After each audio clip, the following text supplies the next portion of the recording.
அனைவருக்கும் வணக்கம். நடந்து முடிந்த இடைநிலை பட்டதாரி ஆசிரியர் தேர்விற்கான தேர்வு முடிவுகள் வெளியிடப்பட்டு சான்றிதழ் சரிபார்ப்புக்கான அந்த பட்டியலானது ஆசிரியர் தேர்வு வாரிய இணையதளத்தில் வெளியிடப்பட்டதுங்க. 30 நாள்லேயே வெளியிட்டுட்டாங்க. நிறைய நண்பர்கள் கேட்டுகிட்டே இருக்காங்க, சார் இது என்னுடைய பார்த்தீங்கன்னா இது கிடைக்குமா, என்னோடய மார்க் சொல்லிட்டு. அது நேற்று தாங்க ஒர்க் அவுட் பண்ணி பார்த்தேன். இது அந்த ஃபுல் டீட்டில் பார்த்தீங்கன்னா உங்களுக்கு அந்த டேட்டா பேஸ் பண்ணி தான் கொடுத்துருக்கேன். நம்மளுக்கு 2768 போஸ்டிங் நம்மளுக்கு பல்காக இருக்கிற மாதிரி தெரிஞ்சாலுமே அதில் ஏகப்பட்ட ரிசர்வேஷனாக இருக்கட்டுங்க, இந்த மைனாரிட்டி ஸ்கூலாக இருக்கட்டும், அதர் லாங்குவேஜஸாக இருக்கட்டும், நம்மளுக்கு இந்த கேட்டகரியாக பிரிக்கும் போது கண்டிப்பாக ஒரே மாதிரி ஈவனாக எல்லாத்துக்கும் வராதுங்க.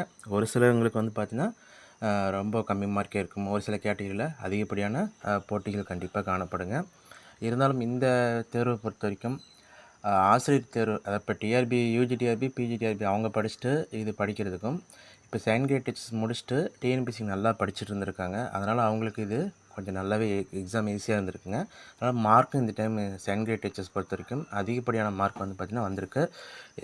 சொல்லிட்டு இருந்தாங்க 26,000 பேர் பார்த்திங்கன்னா 2700 போஸ்டிங், கிட்டத்தட்ட 10 பேருக்கு ஒரு போஸ்டிங் சொல்லி அந்த ரேஞ்சில் தான் சொல்லிகிட்டு இருந்தாங்க. ஆனால் இங்கே நிறைய நண்பர்கள் பார்த்திங்கன்னா மதிப்பெண் நல்லாவே வாங்கியிருந்தாங்க. போட்டிகள் சற்று கடுமையானதாகவே காணப்படுகின்றது. இந்த ஒரு கேட்டகரிக்கு கேட்டிருந்தாங்க, அதை டேட்டா பேஸ் பண்ணி, ஏன்னா இங்கே உங்களுக்கு இந்த ஒர்க் அவுட் பண்ணது எல்லாமே அந்த எக்ஸல் சீட்டில் கன்வெர்ட் பண்ணிட்டு உங்களுக்கு அந்த என்ன கம்யூனல் டர்னு இங்கே நம்மளுக்கு எப்படி கூப்பிட்ருக்காங்க, இது எல்லா கேட்டகரியுமே ஏன்னா அந்த கேட்டகரி பொறுத்த வரைக்கும் பிஎஸ்டிஎம், பிடபிள்யூடி, அதுக்கு அடுத்த எக்ஸ் சர்வீஸ்மேன், டிஸ்ட்ரிபியூட், இது உமன் கேட்டகரியிலே போயிருங்க. ஏன்னா அதுக்கு தகுந்த மாதிரி தான் உங்களுக்கு இருக்கும். இது எல்லாமே அனலைஸ் பண்ணி தாங்க இது கொடுத்துருக்கேன். இதோட அக்யூரேசி பார்த்திங்கன்னா 90லேருந்து 95 தாங்க இருக்கும். ஏன்னா 100% பார்த்திங்கன்னா யாராலுமே 100% பார்த்திங்கன்னா இப்போதைக்கு தர முடியலைங்க. ஏன்னா அந்த தரவுகள் பார்த்திங்கன்னா அவங்க கீழே இறங்கும்போது இன்னும் கொஞ்சம் டேட்டா அதிகமாக இன்னும் அனலைஸ் பண்ணுற மாதிரி இருக்குங்க. சரி, இருந்தாலும் இது ஒரு சேஃபான ஜோன். ஏன்னா நம்மளுக்கு கேட்குறது பார்த்திங்கன்னா எந்த மார்க்குக்கு கிடைக்குமா அப்படின்னு சொல்லி தான் நிறைய நண்பர்கள் கேட்டிருந்தாங்க. அதன் அடிப்படையில் உங்களுக்கு கொடுத்துருக்குங்க. இதில் பொறுத்த வரைக்கும் பிசி கம்யூனிட்டியில் பொறுத்த வரைக்கும் 101 மார்க்கு மேலே இருந்தால் தாங்க கண்டிப்பாக. இவங்க கம்மி இல்லைங்க, இப்போ எனக்கு கம்மியாக இருந்தால் அப்போ கிடைக்காதுங்களா அப்படின்னு சொல்லிட்டு கேட்குறீங்க. இல்லைங்க, ஒரு சில விஷயத்தில் பார்த்திங்கன்னா, ஏன்னா ஒரே மார்க்கில் நிறையா பேர் இருக்கிறாங்க. அந்த 1:1.2 ரேஷியோ, ஏன்னா இங்கே ரேஷியோ கூப்பிட்டதே பார்த்திங்கன்னா 1:2.5 தான் கொடுத்துருந்தாங்க. அப்போ 4 பணியிடங்களுக்கு 5 பேர் கூப்பிட்ருந்தாங்க. கடைசியில் ஒரே மார்க்கில் இருந்தால் அது எல்லாத்தையுமே சேர்த்து தான் கூப்பிட்ருந்தாங்க. அது அடிப்படையில் பார்க்கும்போது 101 மதிப்பெண்களுக்கு மேலே யாரெல்லாம் பிசி கேட்டகரியில் இருக்காங்களோ அவங்களுக்கான பாசிபிலிட்டி இருக்குங்க. அதுக்கு கீழே இருக்குங்க 1 மார்க் வரைக்கும் வெயிட் பண்ணலாங்க தாராளமாக பார்த்திங்கன்னா. சரிங்க, அதுக்கடுத்தா பிசி உமன் பொறுத்த வரைக்கும்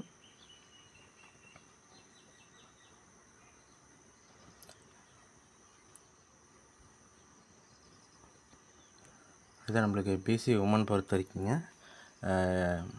98 மார்க் மேலே இருந்தாவே ஓரளவுக்கு பாசிபிலிட்டியானது இருக்குங்க. அதுக்கடுத்தா பிசிஎம் பொறுத்த வரைக்கும் இவங்களுக்கு 92.5 மினிமம் பார்த்திங்கன்னா, நான் சொல்கிறது எல்லாமே அந்த மினிமம் மார்க்குங்க. இதுக்கு மேலே இருந்தால் ஓரளவுக்கு பாசிபிலிட்டி இருக்கிறதுக்கான செய்யும். இருந்தாலும் அந்த ஒரு மார்க்கில் 92.5னா 92 வரைக்குமே வெயிட் பண்ணுறதுக்கான சான்சஸ் இருக்குங்க. அதுக்கடுத்த பிசிஎம் உமன் பொறுத்த வரைக்கும் 87 மதிப்பெண்களுக்கு மேலே இருந்தால் அவங்களுக்கான வாய்ப்பு கண்டிப்பாக இருக்குங்க. அதேமாதிரி எம்பிசி டிஎன்சி இந்த கேட்டகரி பொறுத்த வரைக்கும் 102 மதிப்பெண்களுக்கு மேலே இருக்கணுங்க கண்டிப்பாக. அதே மாதிரி எம்பிசி டிஎன்சி உமன் இந்த கேட்டகரி பொறுத்த வரைக்கும் 98.5 கண்டிப்பாக இருக்கணுங்க.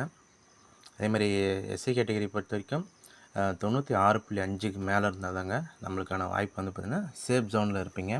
அதே மாதிரி எஸ்சி உமன் கேட்டகரி இந்த கேட்டகரியில் இருக்கிறவங்க பார்த்திங்கன்னா எபோவ் 95 இருந்தால் போதுமானதுங்க.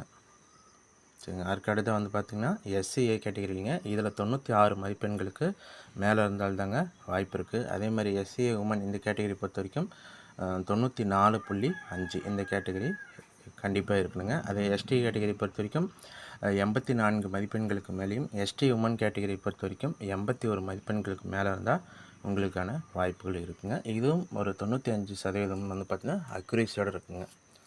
அதுக்கு மேலே இருக்கிறவங்க கண்டிப்பாக ஓரளவுக்கு வந்துடுவீங்க. அதுக்கு மேலே கீழே இருக்கிறவங்க அந்த பர்சன்டேஜ்லேயே அந்த டேட்டா பொறுத்தோ உள்ளது வந்து பார்த்திங்கன்னா ஒரு சில காரணங்களால் அவங்க கொஞ்சம் ஏன்னா சிவி அப்போ வந்து ஒரு சில பேர் வெளியே போகிறதுக்கான வாய்ப்பு இருக்குங்க. ஏன்னா அவங்க நிறையா அப்ளை பண்ணும்போதே ஏகப்பட்ட மிஸ்டேக்ஸ் பண்ணியிருக்காங்க.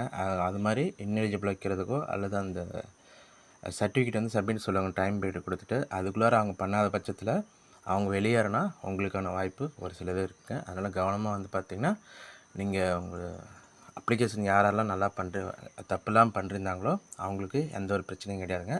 இப்போ யூஸ் பண்ணிக்கிறவங்க அது தப்பாக பண்ணியிருந்தாலுமே அது சரி பண்ணிக்கிற மாதிரி இருந்துச்சுன்னா எந்த பிரச்சனையும் இல்லைங்க. இல்லைனா அங்கே சிவியில் கொஞ்சம் கஷ்டம்தாங்க. சரிங்க. இந்த மதிப்பெண்களுக்கு மேலே இந்த நண்பர்கள் எல்லாத்துக்குமே பணி வாய்ப்பானது வந்து பார்த்திங்கன்னா ஓரளவுக்கு உறுதி செய்துக்கலாங்க. சரிங்க. ஓகேங்க. இது நண்பர்கள் வந்து அடிக்கடி கேட்டுட்டு இருந்ததுனால இதுக்கான ஒர்க் அவுட் பண்ணதாச்சு. கொஞ்சம் டைம் எடுத்ததுனால கொஞ்சம் லேட்டாக தான் போகிறேன். Okay plus thank you. All the best.